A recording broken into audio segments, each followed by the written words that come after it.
An otter is like a young, slimmer version of a bear who like really is a Y'all have lots of good labels.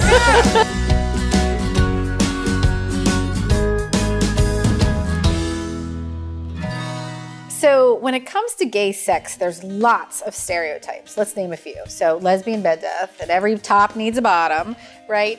So what are some surprises about gay and lesbian sexual relationships that people don't often talk about? I think one of the biggest things that people don't talk about is that they think all gay men love to have anal sex, and that's not true. In fact, there's a lot of guys that get together that one isn't a top and the other isn't a bottom. There's like this interesting two bottoms together, two tops together, and it really doesn't get talked about. And there's such a diverse spectrum of sexuality within homosexuality and transgender and bisexual that nobody's talking about because we don't talk about sex. And it's kind of interesting. Why don't we talk about sex? Because that's why we were socialized. I mean, did you sit at your table with your mom and daddy talking about sex? I don't think so, girlfriend. I mean, but it is that interesting stuff. Well, I think one of the, brings to mind for me, the idea of, everybody thinks lesbians want to strap on. And there's so many women who don't put anything up there, don't touch me in there, no penetration of any kind.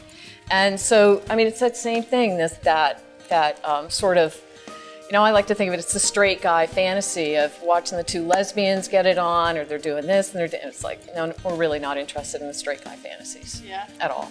I mean, there's definitely a stereotype. I remember when I came out to my father, and he says to me, okay, Frankie, so at night you dress up in leather and whips and chains? Me?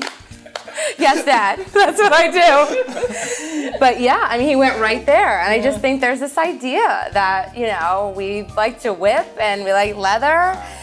And I do want to bring up the point of, I see a lot of, as a matchmaker and a coach, I see a lot of people coming to me that says, look, I'm butch and I'm attracted to butch women. I have a really hard time finding butch women that are, but they do, just like you said. Two tops together, two bottoms together. So it's like they're all different combinations, all different types that are attracted to each other. We just want to fit them in a nice box, and we don't fit just so. No, we certainly don't. Right. And even the idea of lesbian bed death. Is it a real thing?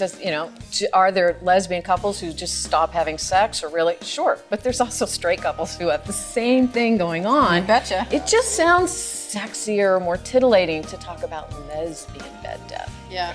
I do think that testosterone helps a little here. Yeah. I think that chemically. men sort of chemically, they just have this drive. They need to, make it happen. Right. And I think amongst lesbians, sometimes you get sort of complacent, comfortable, you're tired, just want to go to sleep, and you're not doing enough to maintain the relationship. Yeah. And, if we could just have a little more testosterone, I think we could keep it going a little, but I think that's part of it. But that's where there's a stereotype too, that all gay men are just like ready to go all the time. Seriously. Okay, so yes, I'm staying in Chelsea right now. Yeah, I've been ready to go for 4 days now. There's just so much hot meat out there, but it's only because it's so stimulating, I'm being the most friendly to my partner since I've probably been in 3 months. It's like, hi honey, I can't wait to get home. But, there is this misconception that all gay men walk around with a heart on. Please, give me a freaking break. It's not necessarily true.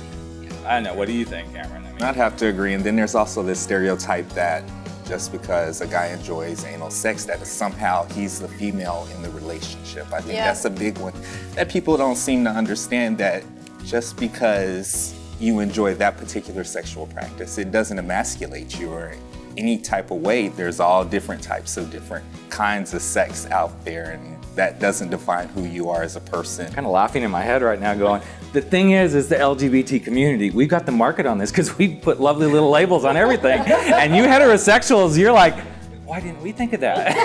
Why didn't we come up with femme and butch and bear and otter and all these things? It would be so much exciting. What's an otter? An otter? Yeah. It's like a young, slimmer version of a bear who really is a, Y'all have lots of good labels. Yeah, I'll give you the dictionary. Okay, thank you. I'm learning so much today. I know. Even we're learning, yes. What can we learn from all these stereotypes? Let's go around the horn and maybe one lesson about stereotypes. Old but true, you can't judge a book by its cover. Very nice. Plain and simple. I mean, you can't put us in a pigeonhole. Like, you can't just assume that we're gonna like one type of person. We may like a butch one year, and the next year we may like a high femme. I think it's fluid, you know, so stay open, you know, and not just assume. Yeah, it's a range. And define yourself. Break out of the stereotype and define yourself. I see it as Crayola got very famous for all the colors of the crayons. So it sounds like when it comes to gay relationships in the sex department, there's lots and lots of stereotypes. And the bottom line is ask. The book is not always to be judged by its cover.